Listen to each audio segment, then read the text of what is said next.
మీరెప్పుడైనా ఆలోచించారా ఈ మహాభారతం కథ ఎలా మొదలైంది? ధర్మం అధర్మం మధ్య ఘర్షణ, ప్రేమ త్యాగం శాపాలు. ఒక రాజు గంగానది ఒడ్డున నిలబడి ఒక దివ్యస్త్రీని చూసిన ఆ క్షణం నుంచి కురువంశం మారిపోయింది.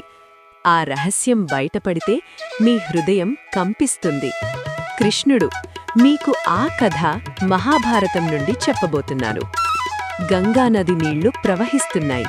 ఒక రాజు ఆ ఒడ్డున నిలబడ్డాడు. ఆ నీళ్లలో ఒక దివ్యరూపం కనిపించింది. ఆ క్షణం నుంచి కురువంశం శాపాలు, త్యాగాలు, ధర్మయుద్ధంతో మారిపోయింది. ఆ రూపం ఎవరు? ఆ రహస్యమేమిటి? ఆ ప్రేమ కథ కురుక్షేత్ర యుద్ధానికి ఎలా మూలమైంది? మహాభారతం ఎపిక్ జర్నీ ఈరోజు మొదలవుతుంది. మీ హృదయాల్లో ధర్మం మేల్కొంటుంది. పదండి, Kurukshetra Mahabharatam series episode 1 start. జై శ్రీకృష్ణ. ఎపిసోడ్ 1 శాంతనుడి కథ. మహాభారతం భారత ఇతిహాసం యొక్క మహాకావ్యం. ఇది కురువంశం నుంచి మొదలవుతుంది. శాంతనుడు హస్తినాపురం రాజు. ఒకరోజు గంగానది ఒడ్డున ఒక అందమైన స్త్రీని చూశాడు. ఆమె గంగాదేవి స్వయంగా. శాంతనుడు ఆమెను ప్రేమించి పెళ్లి చేసుకున్నాడు. కాని గంగకు ఒక షరతు పెట్టింది. నేను చేసే ఏ పనిని మీరు ప్రశ్నించకూడదు. అలా చేస్తే వెళ్ళిపోతాను. గంగ 8 మంది కుమారులను జన్మ ఇచ్చింది. కాని ప్రతి బిడ్డను నదిలో ముంచేస్తుంది.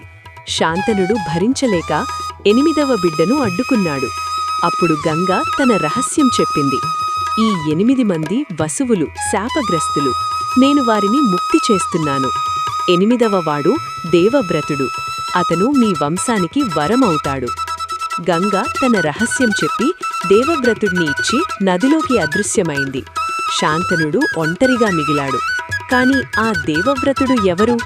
ఆ దేవవ్రతుడి వల్ల కురువంశంలో ఎన్ని మార్పులొచ్చాయో నెక్స్ట్ ఎపిసోడ్లో చూద్దాం. ప్రేమకు షరతులు, త్యాగాలు. మన లైఫ్లో కూడా ఇలాంటివి ఉంటాయి కదా. నెక్స్ట్ ఎపిసోడ్లో దేవవ్రతుడు భీష్ముడిగా ఎలా మారాడు? ఆ ఘోర ప్రతిజ్ఞ ఏమిటి? సబ్స్క్రైబ్ చేసి వేచి ఉండండి. జై శ్రీకృష్ణ.